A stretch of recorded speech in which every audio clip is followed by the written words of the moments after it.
What's in all those cakes anyway? Beer. We supply H.A.R.M's entire staff with the finest Deutsch brews. Really? That must be a lot of beer. Indeed. Our studies show that criminals drink 3 times as much alcohol as law-abiding citizens. So beer turns people into criminals? The correlation doesn't imply causality. Just because criminals drink a lot of beer doesn't mean that beer causes crime. It's possible that people with criminal tendencies enjoy beer because it helps to soothe their conscience. Or perhaps criminal behavior is caused in part by a genetic predisposition that also, coincidentally, makes criminals like the taste of beer more than the average person. Who knows? You're very knowledgeable about these things. Criminal sociology is a hobby of mine. I think it's important to understand not just the individual psychological roots of one's behavior, but also the social circumstances that foster that behavior. Whether we like it or not, we are shaped by our environment. Surely you're not suggesting that individuals aren't accountable for their actions. Oh no, of course not.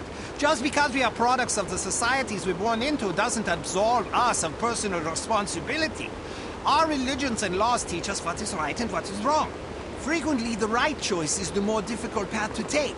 It requires sacrifice, self-discipline, patience, virtues that many of us find somewhat lacking in our natures. But what if you're born into a hedonistic culture? Look across history. The reason hedonism is discouraged by most religions and governments is that it weakens a civilization. It breeds sloth, petulance, degeneracy, and selfishness. A divided nation is a fragile nation waiting to be conquered.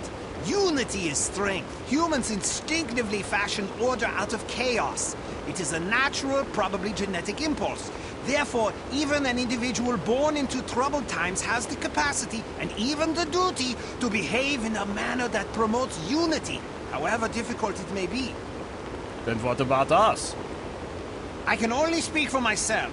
I'm a product of a broken household, which introduced a general lack of self-confidence in me at a very early age.